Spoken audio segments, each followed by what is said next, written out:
Kata parlemen mungkin tidak asing di telinga kita. Dalam tata negara kita, parlemen terwujud dalam Dewan Perwakilan Rakyat (DPR). Tapi siapa yang tahu persis bagaimana cara kerja parlemen? Inilah yang ingin dikenalkan oleh Parlemen Muda.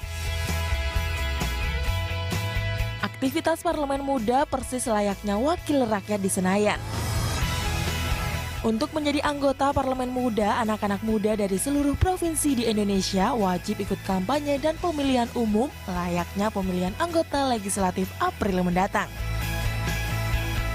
Selain mengajak generasi muda peduli pada politik, Parlemen Muda juga aktif mengajak generasi muda untuk ikut pemilu. Mereka berusaha menggugah kesadaran bahwa generasi muda Indonesia memiliki pilihan yang berpengaruh pada nasib bangsa. Nah, sudah hadir bersama kami Mas Niwa Rahmat Dwi Tama. Oke, Selamat Mas sore, Niwa Mas ini Niwa. hadir di sini sebagai Saya sebagai perwakilan dari Parlemen Muda dan saya di Parlemen Muda sebagai Associate Director untuk konferensi. Itu dia yang akan kita Associate perbincangkan hari Director. Kita akan korek-korek seputar Parlemen Muda Parlemen nih ya. Muda. Sebenarnya Parlemen Muda itu apa sih, Mas Niwa? Jadi Parlemen Muda Indonesia sendiri itu kita adakan sejak tahun 2012. Jadi 2014 ini adalah gerakan yang kedua, merupakan gerakan nasional edukasi politik dan partisipasi sipil bagi anak muda Indonesia. Jadi dengan gerakan ini kita memiliki 3 tujuan. Pertama, tujuannya adalah kita ingin menyampaikan edukasi politik tentang apa sih parlemen kepada pemuda dan kenapa pemuda butuh tahu tentang parlemen gitu. Dan bagaimana pemuda bisa ikut terlibat dalam sistem advokasi di dalam parlemen itu sendiri. Itu orang-orangnya siapa aja yang jadi anggota Parlemen Muda ini? Jadi kita melakukan suatu seleksi kan dari ribuan sekitar 800 orang yang mendaftar, pada akhirnya terpilihlah 34 orang Itu mereka dari tuh dari mana 34 sih? provinsi. 800 orang, berarti kan banyak yang tahu ya. Mereka tuh dari mana? Iya. Sebelumnya sih kita udah melakukan 11 roadshow di 11 kota, mulai dari Manado, Aceh, Jakarta, Bandung, dan seterusnya. Dan dari situ kita dengungkan lah tentang gerakan ini dan ya mereka mendaftar sebanyak 800 lebih orang. Dan terpilih 34 tadi itu ya? Iya. Itu jadi mewakili masing-masing satu provinsi berarti? Mewakili satu provinsi, satu anggota Parlemen Muda. Itu cara pemilihannya gimana tuh, Mas Niwa? Jadi kan kita tadi menyampaikan edukasi politik tentang parlemen ya dalam roadshow. Lalu mempromosikan tentang gerakan ini sendiri. Lalu terdaftar orang dari 800-an kita seleksi menjadi sekitar 125. 125 ini mereka mengadakan petisi online lewat change.org. Lalu kita mendapat sekitar 15.000 signature gitu. Mereka harus berbuat tanda apa? tangan. Jadi mereka memilih satu isu yang paling penting menurut mereka di daerah mereka dan mereka advokasikan bahwa ini adalah satu isu yang penting bagi pemuda di daerah mereka dan harus diperhatikan lebih oleh pemerintah. Dan dari situ mereka terpilih 34. Nah, 34 ini melakukan apa yang kita sebut dengan konsultasi regional ke konstituen untuk mengumpulkan aspirasi pemuda yang ada di daerah mereka. Berarti dengan kata lain sebelum mereka duduk di Parlemen Muda ini mereka pun melakukan kampanye gitu ya? Betul sekali. Iya. Nah, anak muda ini kan biasanya terkenal dengan kreatif. Mereka berpikiran out of the box gitu ya. Nah, dari kampanye-kampanye sendiri yang petisi-petisi yang mereka berikan itu ada yang unik nggak sih? Yang unik, jadi sempat aku diceritakan salah satu anggota Parlemen Muda yang asalnya dari NTT. Jadi kan mungkin kalau banyak pemuda di seluruh Indonesia mikir, oh NTT adalah satu daerah yang masih cukup tertinggal, permasalahannya adalah air, kemiskinan, dan seterusnya. Tapi ternyata pada saat dia melakukan konsultasi regional, ternyata ditemukan bahwa isu yang sangat hangat bagi pemuda di sana itu lebih ke pendidikan. Pendidikan ya? Iya, jadi kita melihat, wah ternyata pemuda yang ada di NTT begitu semangatnya untuk mengadvokasi bahwa mereka juga memiliki hak untuk mendapatkan pendidikan yang berkualitas, pemerataan pendidikan di seluruh NTT gitu kan. Jadi kampanyenya itu lebih ke arah bagaimana anak muda kemudian mengemukakan apa yang menjadi masalah di daerah mereka. Betul. Bukan kampanye untuk pilih saya gitu nggak ada? Oh tidak. Oh tidak ya, nggak ada Jadi kayak gitu isu ya? pembangunan apa sih yang harus diprioritaskan bagi pembangunan pemuda di daerahnya? Berarti yang penting adalah memunculkan ide. Betul sekali. Dan juga solusi gitu ya. Betul. Nah ketika 34 wakil dari Parlemen Muda ini ngumpul terus sidang, nah hasil keputusan sidangnya terus digunakan untuk apa nih Mas Niwa? Jadi dari konsultasi regional, dari petisi dulu Mbak. Petisi itu kan kita skemakan ada sekitar 11 prioritas isu.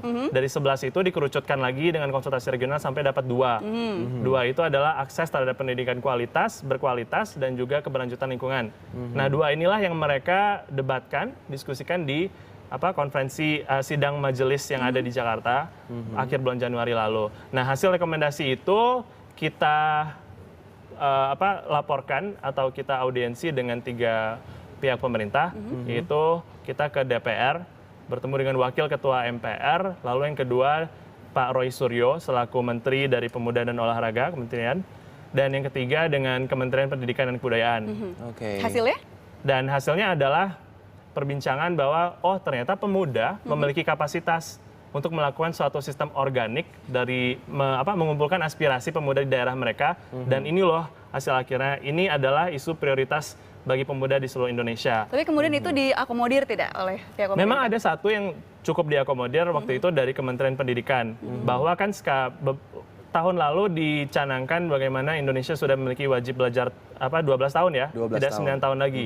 Nah di sana kita berharap, ini memang belum detail, tapi kita berharap Kementerian bisa bekerjasama dengan Parlemen Muda untuk mensosialisasikan gerakan tersebut. Wow, Baiklah. ini seru banget seru ya, sekali. Taufik, ya. Kita akan lanjutkan obrolannya, tapi kami masih punya 1 tamu lagi. Tapi sebelumnya kita simak dulu liputan pendek berikut. Pemilu sudah di depan mata. Saatnya tentukan pilihan demi masa depan negara. Atau justru masih bingung dengan yang namanya pemilu? Jangan khawatir, Ayo Vote siap membantu. Ayo Vote lahir karena keprihatinan bahwa masih banyak kaum muda yang acuh terhadap politik, apalagi pemilu. Ajakan peduli politik tidak dengan seminar membosankan atau diskusi rumit yang melelahkan. Politik justru dikemas ala anak muda. Acara musik misalnya dengan diselipi muatan politik ringan. Menghindari kesan serius, aktivitas Ayo Vote digelar bukan dalam ruang seminar yang formal, tapi kafe atau mall. Tercetus pada 2012 silam, hingga kini Ayo Vote masih aktif mengajak pemuda Indonesia untuk melek politik dan say no to golput.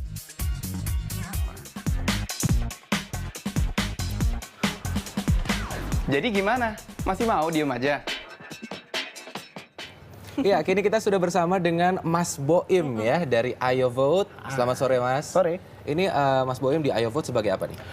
Kalau saya lebih ke arah dari research dan dari kontributor untuk konten di dalam Ayo Research Vote. dan distributor Iya. untuk konten ya. Oke, Mas Boim, kalau tadi kan Parlemen Muda ini merupakan simulasi dari anggota dewan gitu ya. Aktivitas yang mereka lakukan itu adalah simulasi dari legislatif gitu kan. Nah, kalau dari Ayo Vote sendiri aktivitasnya apa?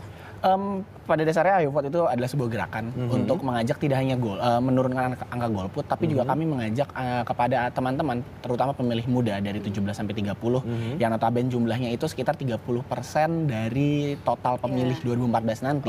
Itu sekitar ada 60 juta, supaya untuk tidak cuma memilih, tapi kita juga ingin mengubah menjadi smart voter, pemilih yang cerdas. Karena pada dasarnya mungkin ada pernyataan kayak apakah anak muda itu golput atau tidak, tapi pada dasarnya kalau kita temukan sebenarnya mereka excited untuk milih. Tapi masalahnya apakah mereka memilih berdasarkan dengan akal sehat atau cuma ikut-ikutan aja? Nah, kami nggak mau, karena yang menurut kami perubahan pemilu itu adalah perubahan gerbang perubahan. Kalau milihnya asal-asalan ya negaranya ntar bisa dipilih diisinya sama orang yang asal-asalan lagi. Makanya harus jadi smart voter itu Smart tadi ya. voter. Ini bener-bener ya, energi positif dari yang muda-muda itu ternyata gampang nularnya ya. Iya. Nah, ini untuk potensi nih, kita ngomongin potensi soal pemilih pemula ya. Nah, seperti apa sih potensi pemilih pemula ini? Tahan dulu.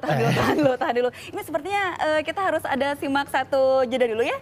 Gimana kalau kita kembali setelah jeda berikut ini?